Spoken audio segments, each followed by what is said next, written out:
Tuhan telah menganugerahkan manusia dengan tubuh, akal, dan rasa yang merupakan kekuatannya. Dengan kekuatan tersebut, manusia tidak hanya mencoba bertahan hidup di dunia, namun juga selalu berusaha mengembangkan diri dan masyarakatnya. Tapi tidak jarang kita temui orang-orang atau masyarakat yang belum menyadari kekuatan yang dimilikinya, yang membuat mereka hanya menyerahkan nasib kepada takdir.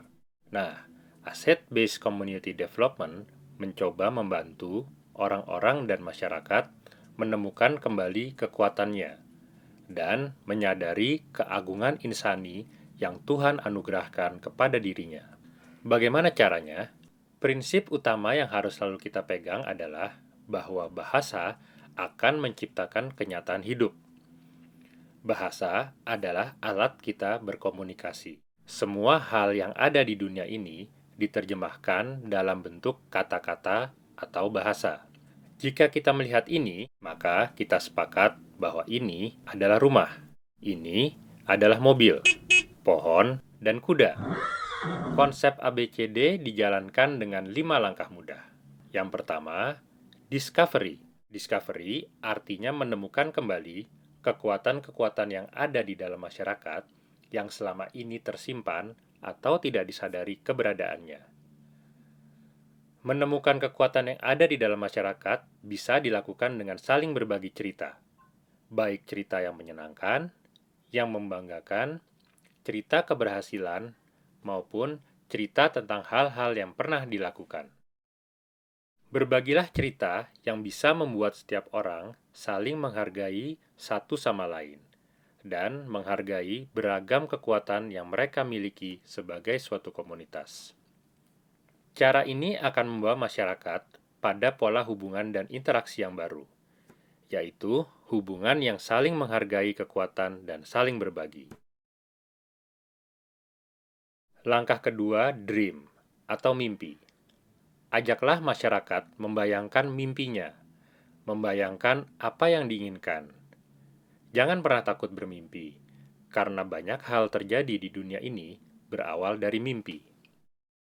Nah, sebagaimana prinsip utama kita bahwa bahasa menciptakan kenyataan, maka mimpi-mimpi tadi haruslah diterjemahkan ke dalam bahasa, sehingga mimpi tadi menempel terus di benak kita. Mimpi tersebut bisa diterjemahkan dalam bentuk gambar. Misalnya, bermimpi ingin memiliki rumah, mobil, uang yang banyak, bahkan mimpi untuk naik haji. Carilah gambar-gambar tersebut dan tempel gambar itu di dinding kamar. Karena satu prinsip lainnya yang perlu kita ingat adalah gambar akan membangkitkan tindakan kita.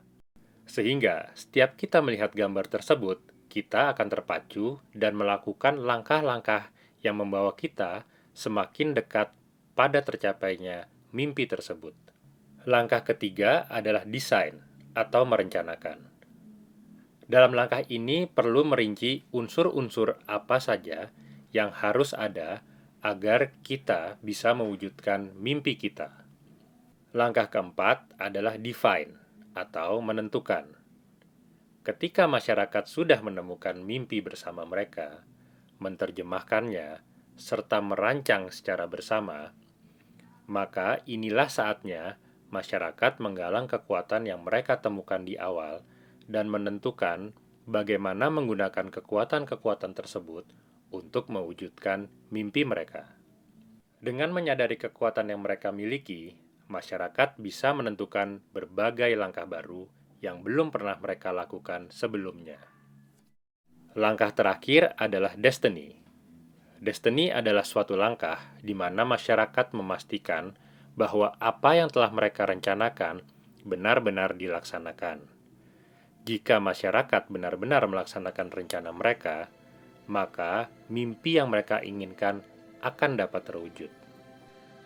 Kalau masyarakat sudah menemukan kekuatan dan membicarakannya dalam pola relasi yang baru, maka sebenarnya mereka sedang mengatasi tantangan yang ada dan berada dalam jalur yang benar untuk mewujudkan mimpi-mimpi mereka.